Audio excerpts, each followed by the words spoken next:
Hello everyone, welcome to the another video. तो अभी हम आज बात करने वाले हैं क्लास 4 स्टडी एग्ज़ाम के बारे में। तो अभी मैं फ़िलहाल फेज़ 2 के लिए प्रिपेयर कर रहा हूँ और मेरा कंप्लीट स्टडी चल रहा है। तो बहुत सारे मुझे कमेंट्स आ रहे हैं कि कैसा स्टडी है, बहुत ज़्यादा हार्ड है, इजी है। सो उसके लिए मैं ये वीडियो बना रहा हूँ। तो क्लास 4 का एग्ज़ाम जो हम लोग यूके से दे रहे हैं एग्ज़ाम, तो उसके लिए स्टडी यस डेफिनेटली थोड़ा सा डिफ़िकल्ट है। साइंस भी आपका कम्प्लीटली न्यूमेरिकल है, कंट्रोल इंजीनियरिंग ईके जीके कम्प्लीटली थियरी है।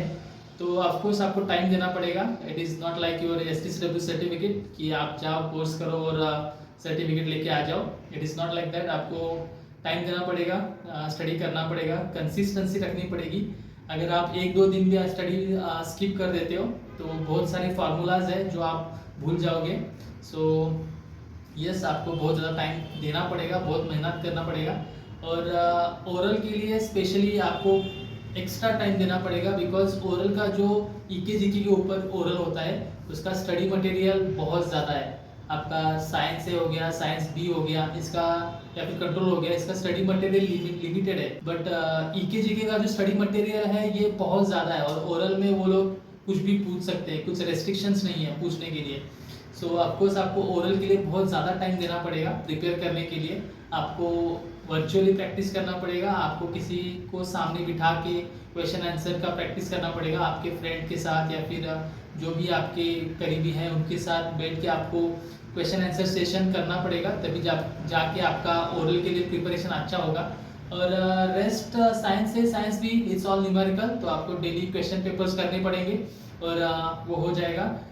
Coming back to the control engineering के लिए ऑफ कोर्स आपको ज़्यादा टाइम देना पड़ेगा, बिकॉज इसमें बहुत सारे टर्म्स हैं, मैकेनिकल टर्म्स जो आपको याद करने पड़ेंगे। वही थोड़ा सा डिफिकल्ट है कंट्रोल इंजीनियरिंग। तो कंपेयर टू ऑल फोर आपको कंट्रोल इंजीनियरिंग के लिए थोड़ा ज़्यादा टाइम देना पड़ेगा, बिकॉज इसमें बहुत सारे कंट्रोल इंजीनियरिंग के टर्म्स हैं वो जो आपको याद करने पड़ेंगे। सो कंट्रोल इंजीनियरिंग के लिए आपको ज़्यादा टाइम देना पड़ेगा डेफिनेटली। तो अगर आप प्लान कर रहे हो तो जैसे आपका फेज़ 1 कंप्लीट हो जाता है तो ऑफकोर्स आपको 2-3 महीने का टाइम चाहिए फेज़ 2 प्रिपेयर करने के लिए।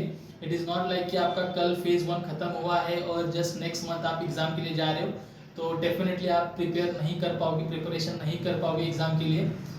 एज ऑफ माई एक्सपीरियंस आपको मिनिमम 2 महीने तो चाहिए, minimum 2 months to prepare all 4 exams. Minimum 2 months. अगर आप 2 महीने से कम ले रहे हो तो बहुत डिफिकल्ट हो जाएगा प्रिपेयर करने के लिए। अगर आप 2 महीने से ज़्यादा कर रहे हो तो आपको ईजी हो जाएगा, प्रिपरेशन के लिए आपको टाइम मिल जाएगा, आप इजीली प्रिपेयर कर पाओगे। तो आप जब भी प्लान कर रहे हो तो प्लान करो कि फेज़ 1 होने के बाद आपके पास मिनिमम 2 महीने का गैप होना चाहिए स्टडी करने के लिए, प्रिपरेशन करने के लिए। उसके बाद ही आप फेज़ 2 के लिए जाओ। मैं मिनिमम 2 महीना बोल रहा हूँ, आप maximum is all up to you, आप कितना टाइम लेना चाहते हो। बट मेक श्योर जब तक आपका स्टडी कंप्लीट नहीं होता है, आप श्योर नहीं होते हो, तब तक आप फेज़ 2 के लिए मत जाओ। बिकॉज आप इतने दूर जा रहे हो इंडिया से यूके में, वहाँ पे जाके आप अगर फेल रिजल्ट लाते हो, आप फेल होके आते हो, तो मे भी आपको वापस ट्रैवल करना पड़ेगा टू द यूके और मे भी आपको वहीं पे रुकना पड़ेगा विद एक्स्ट्रा टाइम, तो जो बहुत ज़्यादा एक्सपेंसिव हो जाएगा।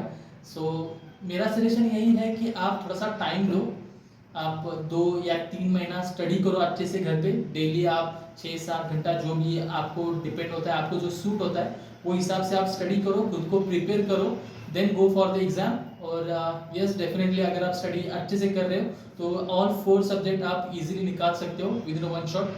So this is all about your class 4 exam preparation. आप कैसे प्रिपेयर करना चाहिए या फिर आपको कितना टाइम लगेगा प्रिपेयर करने के लिए, या फिर कौन सा सब्जेक्ट के लिए आपको ज़्यादा टाइम देना पड़ेगा, इसके बारे में। सो इन केस अगर आपको और भी कुछ डाउट है आप कमेंट कीजिए, देन ऑफकोर्स मैं आगे वीडियोज़ बनाऊंगा। इसके अलावा भी आपके कुछ इंक्वायरी है, आपको कुछ डाउट है regarding the class 4 exam UK से जो दे रहे हैं कैंडिडेट्स उनके लिए, सो आप कमेंट कर दो, मैं आप उसके ऊपर वीडियो बनाऊंगा definitely. So thank you so much, see you in the next video, तब तक के लिए बाय बाय।